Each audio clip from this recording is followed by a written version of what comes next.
All right, ladies and gentlemen, and everyone else, we are here for another discussion of the Malazan Book of the Fallen.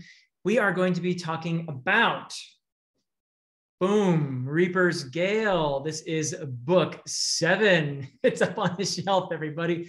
Reaper's Gale, book 7 of the Malazan Book of the Fallen. Today, I am going to be talking with my good friend, Dr. A.P. Canavan, about this book. And AP, how are you? I am doing very, very well, Philip. The reason it's up on the shelf and I wasn't holding it up, I'm having a slight issue with one hand. It's a heavy book.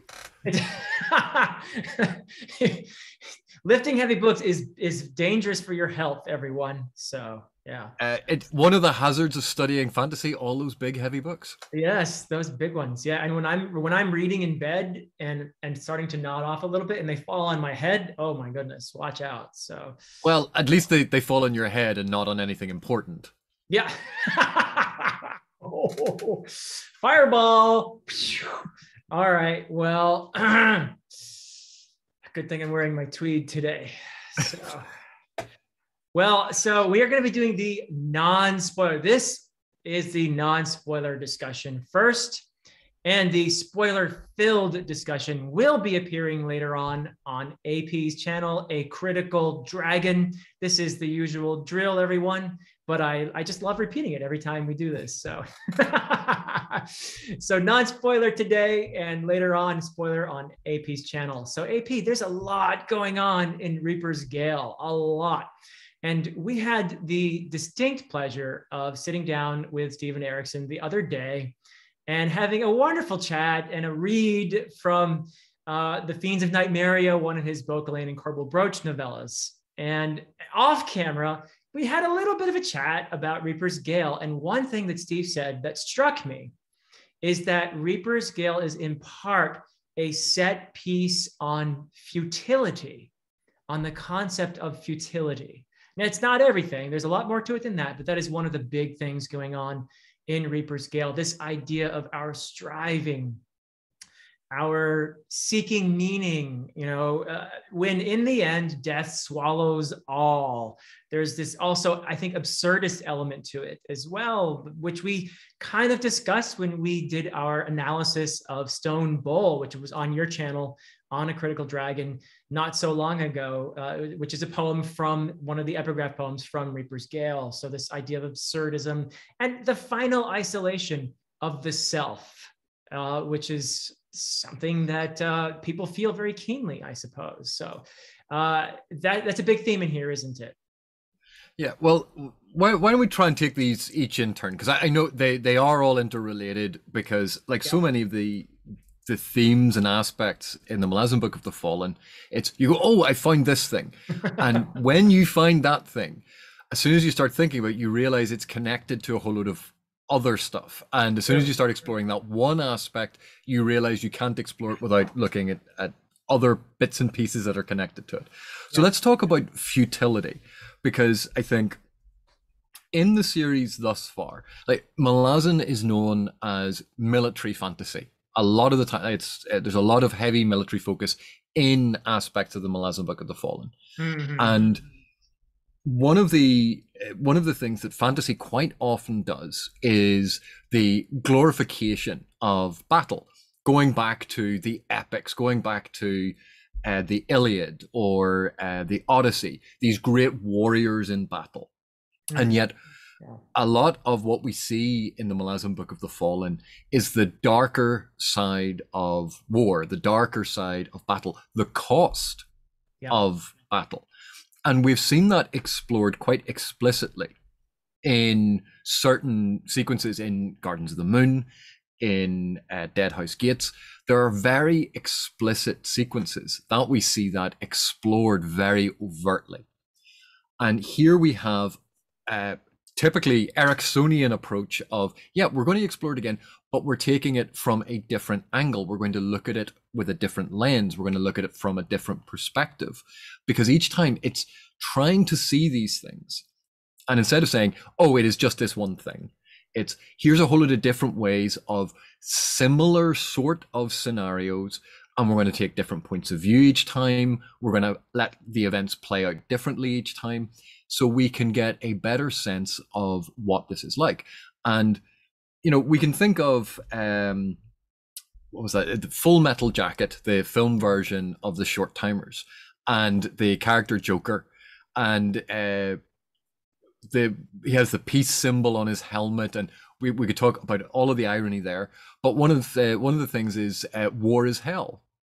Yeah. And yeah, war is hell, and we see a lot of that in this book in particular, because it's distinct from, say, the chain of dogs in Deadhouse Gates. It's not looking at that aspect. It's actually looking at the hellish nature of war, and then asking the question, what does it accomplish? What is its goal? Is it ever worth it? And those are big, complex questions, and they're always going to be specific to whatever particular instance you're looking at. But they're questions that, deserve to be asked, and it helps us evaluate things instead of just accepting it. Oh, it was just necessary to do this. It gives us this better sense of it. And I think that is one of the key aspects that gets explored in a couple of the story threads in Reaper's Gale. Yeah. Speaking of which, there's so many wonderful passages in this book, but there's one that really struck me in regard to this as war as struggle, but I think also life as struggle, because as much as war is a concentrated form of struggle, there's an extent to which we could see all of life as a kind of competitive struggle. And I'm just going to read this excerpt it's actually toward the latter part of chapter 4. And I'm not going to say the name of the character involved here because I'm just keeping the spoilers out entirely, but I think it's a statement that we can read without giving anything away, but it sheds some interesting light on this theme here of this idea of futility and struggle and all of that. So he had never before comprehended how vast the net of existence, nor how tangled it had become since the night of life, when all that was living came into being, born of deceit and betrayal and doomed to an eternity of struggle. And he had come to understand struggle there in the startled eyes of the Rodara, the timid fear of the myriad, in the disbelief of a young warrior dying on stone and wind-blown sand, in the staring comprehension of a woman surrendering her life to the child she pushed out from between her legs. He had seen elders, human and beast, curl up to die. He had seen others fight for their last breath with all the will they could muster. Yet in his heart, he could find no reason, no reward waiting beyond that eternal struggle. So that is some beautiful prose, obviously, but boy, does he hit that theme very effectively, I think, in that passage. And it extends not only to the extinction of the self, first the isolation and eventual extinction of the self, but even to the extinction of the culture, which is a big part of the Malazan series in general. The idea that not only do we disappear, but the larger cultures to which we belong eventually succumb as well.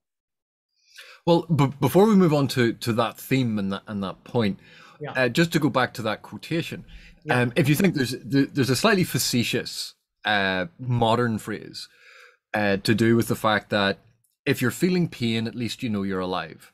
Yeah. So that pain essentially is life. Life is pain because it's the sensation of being alive. And we know that life is a struggle. We know that life has these things that test us. But and due to the darkness of this particular novel, I wouldn't want to give people the impression that this is all doom and gloom. There are moments of joy. There are those moments that shine forth, because while life is pain, while pain is life, it serves to better illuminate those moments when we have true joy. And there are those moments in this book. So a lot of the poetry, a lot of the epigraphs, and some of the story threads are very much in that darkness, that there's a level of depression and grimness and pain to them. Yeah. But without those valleys, you can't quite get the peaks. Without that darkness, you can't get the true contrast with the light. So they serve a purpose, and it's not all doom and gloom. The doom and gloom is offset at points by these other moments, which are beautiful and wonderful, and laughter. But and again, some moments beautiful but tinged with sadness. Some moments funny, but it's a sharp, bitter humor, because underlying it there's a pain. Like the complexity of the human experience and our emotions is all wrapped up in this. So I wanted to add that in before we started talking about the self and culture and these other really big aspects that kind of get investigated here. Yeah, I'm so glad you did, actually, because that is an important point, that there is a balance of humor and beauty in here. In fact, there are moments, there's one particular moment in this book, which when we talk about the spoilers, I'm sure I'll be able to reveal, but I wasn't sure why I was weeping, but I was weeping, I think, out of a sense of beauty, but also a sense of loss, and all of that mixed up together. We've talked about this before. You've used the word sublime in association with this series, and I think that's what it hits on. It's the sense of the sublime, and mixed in with that is, yes, a great deal of loss and sorrow, but there is, as you say, there is the triumph, there is the joy, there is the humor, there's the light, when, you know, we're all here together for this moment, making meaning out of it, and making the best of it. And there's a lot of that in here as well. There's a lot of that. In fact, when we talk about the concept a little bit later of giving answer, and of doing something unwitnessed and being your own witness, I think that's where we get this really amazing answer to the melancholy and the futility and all of that. So I'm very glad you brought that up. But so I think along with the idea of extinction of culture, you have this exploration. Once again, this is picking up from Midnight Tides in a lot of ways, but this exploration of capitalism and the and I don't know if you wanted to go back or to any of the other stuff we'd covered before we get into that, but the extinction of the self, the expression of the self, yes, the extinction of the collective, the expression of the collective. What happens when we take any one of these positions to an extreme? Yeah. And this is something like we see in today's culture, being pushed to the absolute extreme position. Tends to take something that is a good idea, like the individual, the self, individual human rights, really good idea. The assertion of those things for you personally above all others is taking it to an extreme, and it's then denying them their rights. The idea of working and being part of a community, of serving a community, of being part of something greater than yourself. Oh, absolutely fantastic.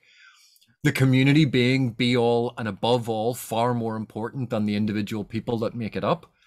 Again, you're taking it to an extreme. You're dissolving the self in service of something else, which, you know, is something that maybe is not quite so good. Yeah. We love the idea of democracy. You know, one person, one vote. But democracy, as we all know, is not a perfect system. We saw the failed communist experiment, but communism and socialism have ideologies in them that actually make a lot of sense, where everyone is taking part and everyone takes responsibility. And if that's how it functioned, you can understand why that would be an attractive system, as opposed to I've got my parachute, Jack. That attitude about individualism, which, you know, can be incredibly destructive. There are balancing points between them. They don't always have to go to extremes. And I think that is part of what Erikson explores here. Not necessarily those particular examples, but this idea of taking these concepts and using fantasy as a lens, as a way of literalizing them, as a way of exaggerating them, as a way of taking them to an extreme, so that we can test those limits and see what the potential pitfalls are.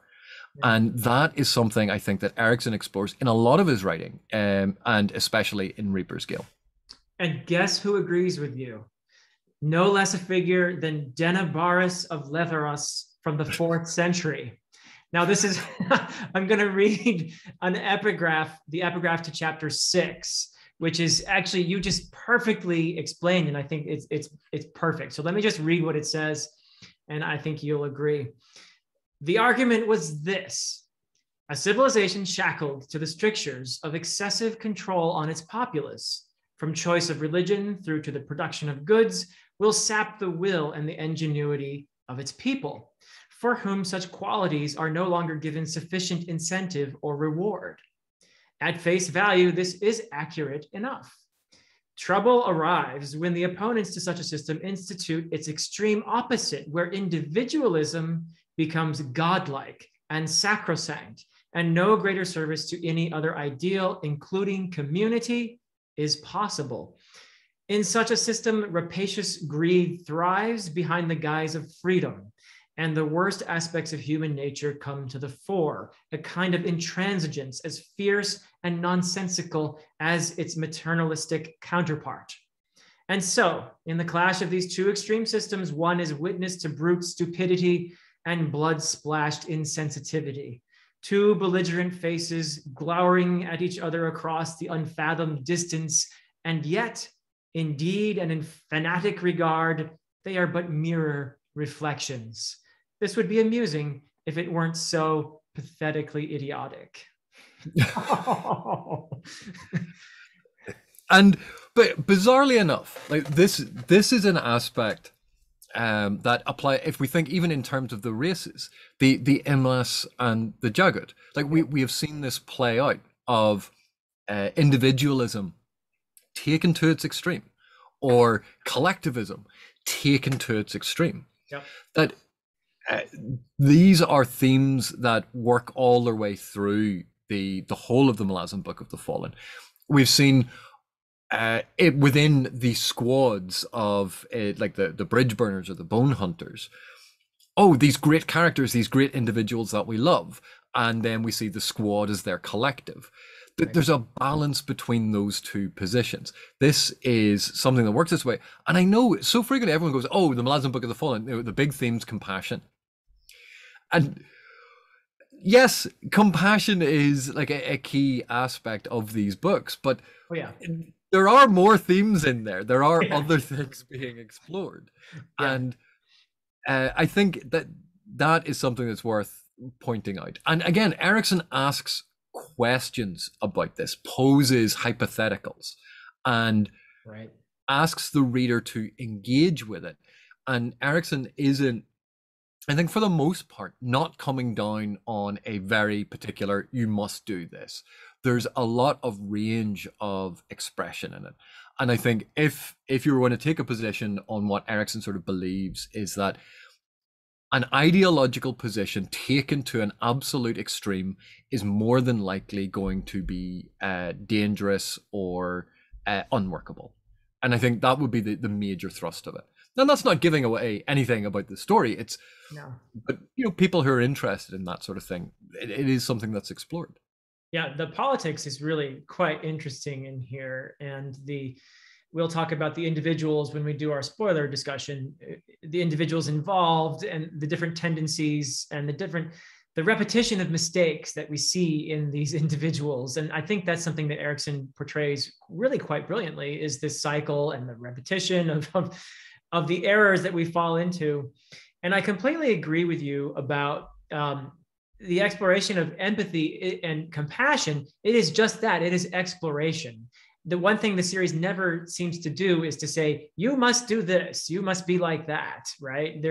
What we have here is an exploration. For example, there's a really fascinating, I think, discussion ongoing about morality and relativism, moral relativism and cultural relativism as well, versus the idea that there might be some set of standards to which we should adhere from a moral perspective. This is an ongoing thing as well that is explored in here and throughout the series. Well, and it's an exploration that's been kind of going on since humans learned to talk about it. Yeah. It's it's just one of those ongoing arguments that as long as people can talk, this will continue to come up unless we all come from an exact copy monoculture.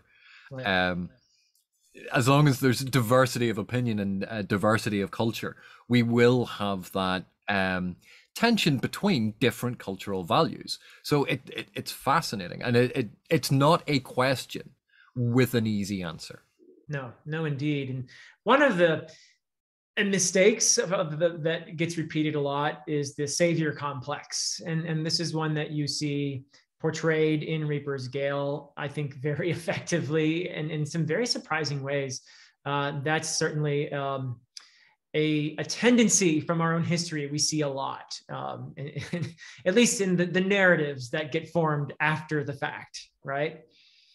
Yeah, and this is something that Erikson and Esselmont, in fact, have very explicitly said in interviews, that because of their training in archaeology, because of their study of history and ancient cultures, they reject the great man theory, that it's the one person is the reason why this happens, and it's the one person basically deserves all of the credit.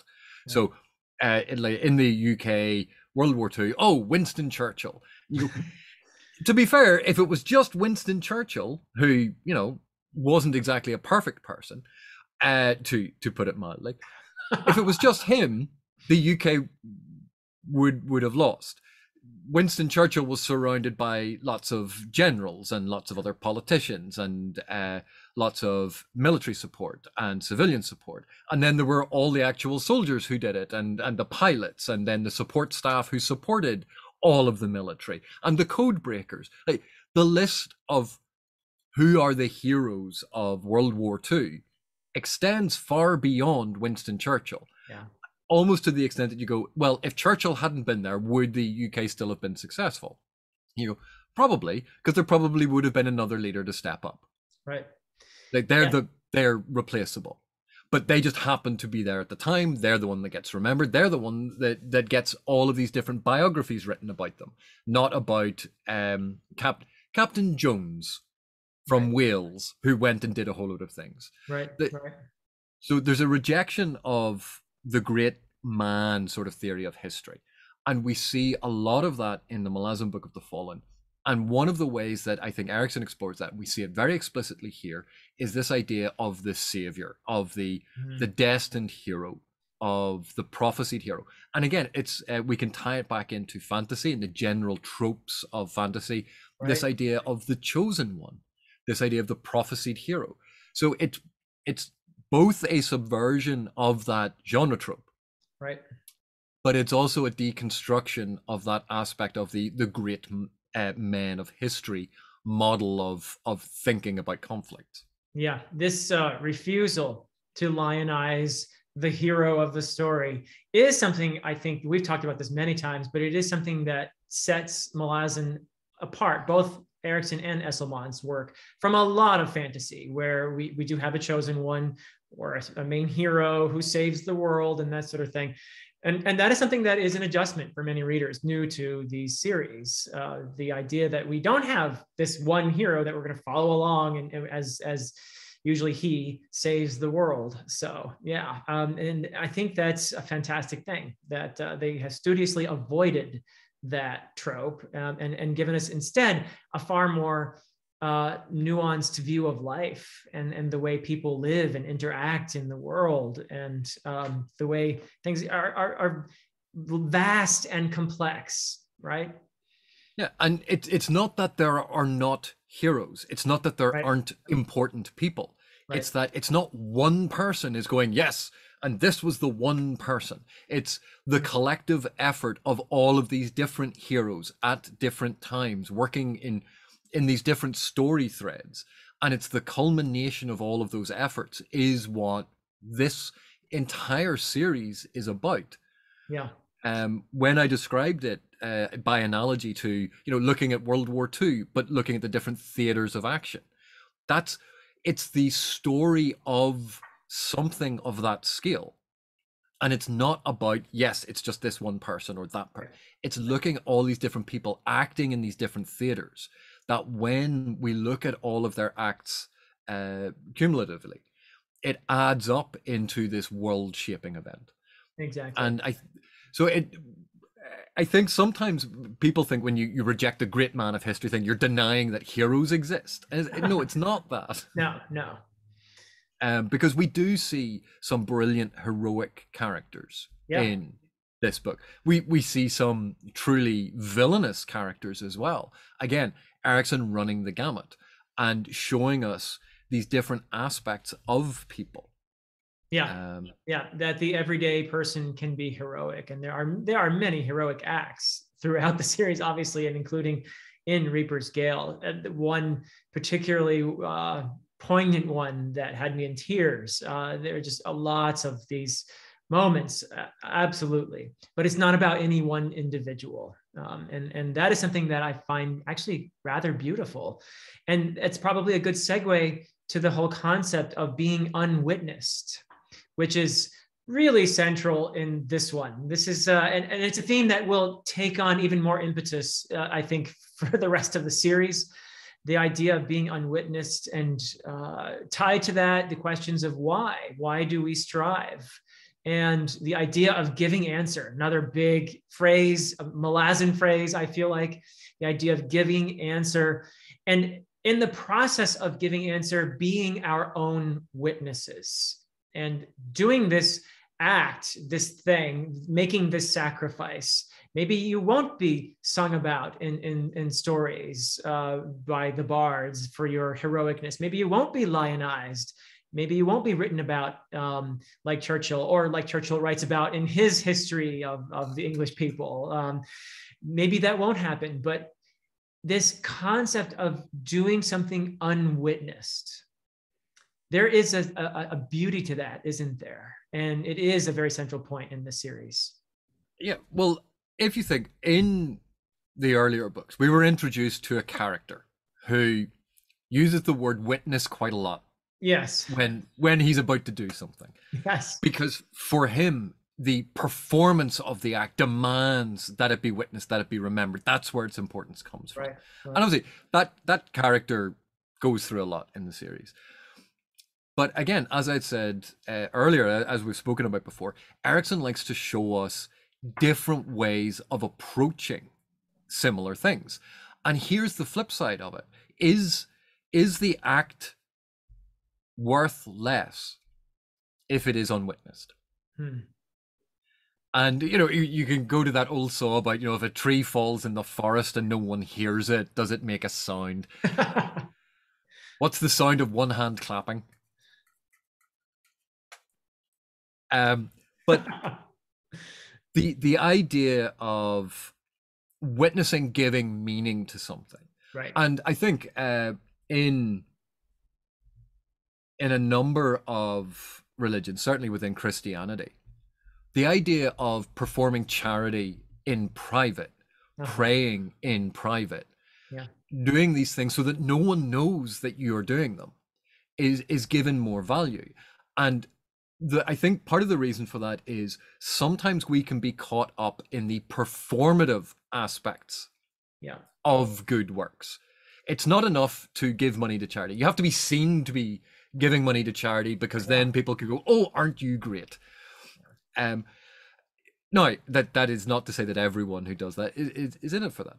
But there can be this aspect of doing things in public, being seen to say the right things, being seen to chime in on the right side of an argument, the performative aspect of it becoming more important than actually living it. Because people can't see you in private. You can do whatever you want in private, as long as in public you are saying the right things, you're dressing the right way, you are signaling all the right signals.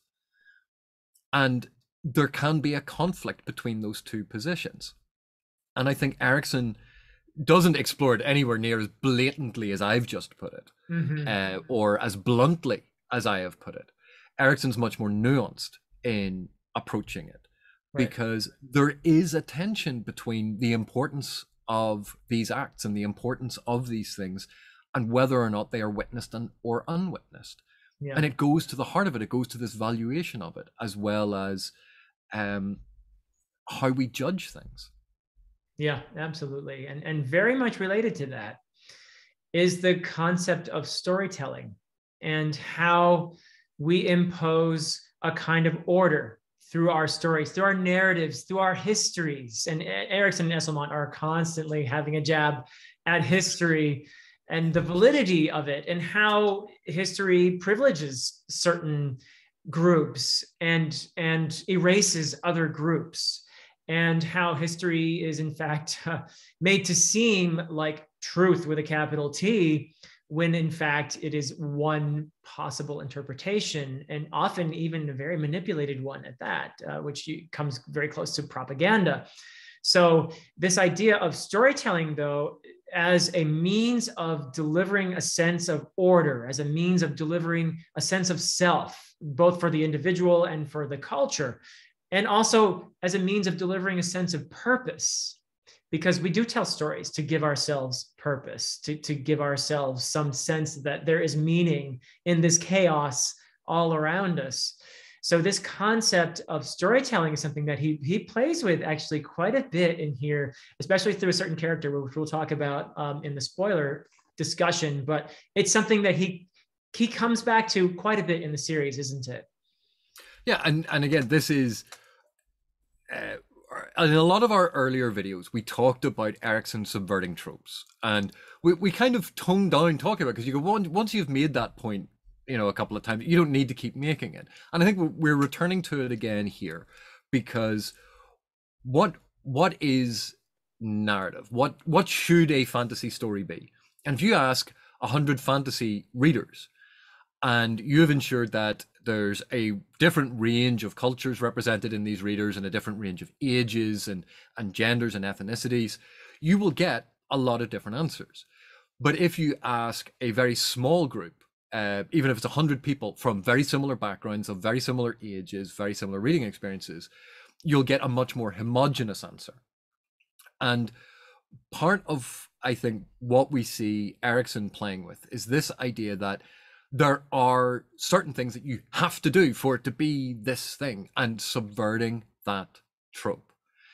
Structurally, we have seen the Malazan Book of the Fallen does not follow the typical assumed structure of a narrative sequence that we would expect to see in a fantasy series. We have seen the rejection of the great men leading the narrative. We've seen the chosen one subverted. We've seen all of these different things subverted time and time again. How stories are told, what the telling of stories says about us, and how we perceive stories. These are all of interest to Erikson as an author, and we see a lot of that explored. And we've seen in previous books how history is narrative. The old saw, to wheel out yet another old adage, history is written by the victor. And, you know, we should find Victor and ask him why he wrote history that way. Because when we read history, and, you know, it's fascinating when you come from a part of the world where you have multiple cultures. You go, one culture can have a very definitive history of that region, and the other culture that is living side by side with them can have a radically different history for exactly the same region. Yeah. And it's not that either side is lying. Right. There is a way of remembering. There's a way of emphasizing or de-emphasizing. There's a way of privileging certain information. You have narrative perspective. All of these things figure into how we understand history. So history, this idea that I read it in a history book, that's exactly what happened, tends to be that overly simplified approach, because history is even more complex than narrative, and narrative is already complex enough. And so this is for an archaeologist, for an anthropologist, for someone fascinated by these things, who is also a creative writer and writing fiction and playing with genre and narrative. This is such a fertile ground that Erikson works into, sometimes very overtly, particularly in this novel. There are a couple of moments you go, yes, that's you staring directly at the reader and having a wee comment about what the nature of storytelling is. And other times it's much more covert. Yeah. Well, speaking of imposition of order, I feel like this is a Malazan convergence we're witnessing here, in the sense that every Malazan book seems to have these threads, and you're not even sure what they have to do with each other in the beginning, and then gradually they converge until there's this epic, final few hundred pages where everything is blowing up, right? That's the typical pattern. What we're seeing also at the same time is it's almost like a fractal. The series as a whole I'm beginning to feel this convergence. And I believe that Reaper's Gale is where a lot of things do converge, where they come together more and more. And you're kind of seeing this. It's still in the distance, but you get the feeling that they are coming together in a way that is just going to be absolutely amazing and sublime, and everything else. All the words adjectives that I could possibly think of to convey awesomeness. It's going to happen, and I feel like Reaper's Gale is where you're really beginning to see this vision, and you're not quite sure. It's a bit hazy in the distance, but you feel it coming, don't you? And think of it as a narrative jigsaw, a narrative mosaic, where you've been getting all of these different pieces, but a bunch of the pieces were all in the top left corner. Another set of the pieces were the bottom right corner. Then some of it was all in the middle. And now with this one, we've gotten a lot of the frame has been put in. We're seeing, oh, hang on, that section connects to that section. Oh, I'm starting to fill in these pieces. I'm seeing the general shape. I'm seeing the overall picture starting to emerge. And when telling a story of this scale and scope, I think one of the common criticisms of the Malazan Book of the Fallen, there are too many characters. Erikson could have conflated a whole load of the roles, shrunk down the cast, focused on like a small core group of heroes going through on the quest, and cut out a lot of the side quests and the exploration. And when you follow that line of thought, you go, excellent, go and read The Wheel of Time. if that's what you want to read, read The Wheel of Time. But this series is doing something different. And there's room in fantasy for different types of stories. If that is the thing that you're looking for, go and read that thing.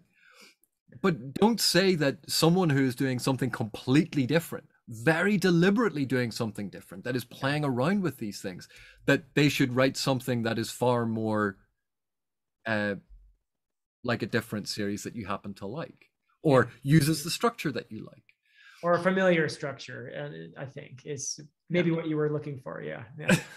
Well, yeah.